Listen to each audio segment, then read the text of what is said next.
Peter, you mentioned mindset in terms of recovery. Steven, in the book, you talk about old being a mindset. Can you talk a little bit about how the language we use with ourselves, our self-talk around aging, right, can impact how we actually do it? So we talked about mindset towards aging. You get an extra 7.5 years if you've got a positive mindset towards aging. So what about the negative, right? What happens if you've got a shitty mindset towards aging? What happens if you're subjected to somebody else's negative mindset on aging? We call that ageism, right? But here's the thing. If you spend your 30s and 40s and 50s being exposed to negative mindsets towards aging, when you're 60, if they measure your memory, you're going to exhibit 30% greater memory decline than people who are not exposed to negative stereotypes around aging. There is a really tight correlation between mindset and health and longevity, and it's impacting things like where our memory is at by the time we're 60. Forget about like by the time we're 80.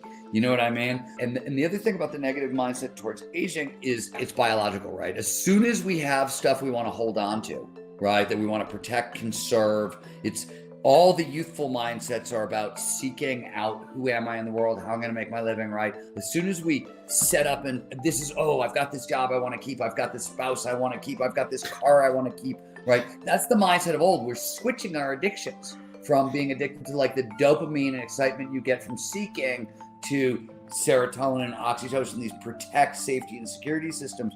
And it's a drug addiction, right?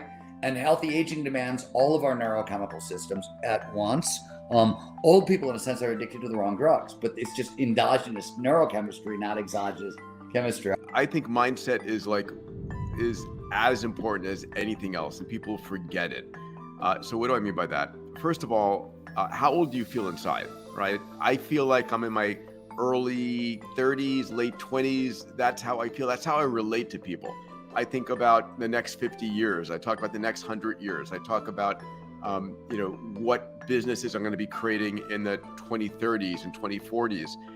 As soon as you shut that down, you begin to, tell the universe, I want to give my bits back to the environment. The worst 4-letter word around this is the idea of retirement. There's no such thing as retirement. What am I doing next? What's my next career? My next career after that? One of the things I think is very important is who do you hang out with, right? You are the average of the people you spend the most time with. If you're hanging out with people that feel old, that are talking about aches and pains and, that R word, it's going to have a negative impact. A lot of this is having the longevity mindset. What does that mindset mean? It means I'm not sure how I'm going to get there, but I am confident that the rate of change, the converging exponential technologies are going to transform this. So can you talk about what do those tribes look like? What are you looking for? I'm looking for people who are not dead before they're dead. I call it getting geezered. They get there, you're too old for this shit, juice all over you. It's amazing how often, if you start noticing it and you're over 40 in your life, how often that happens to you. So I look for people who would never, ever do that. I look for people who are not dead before they're dead.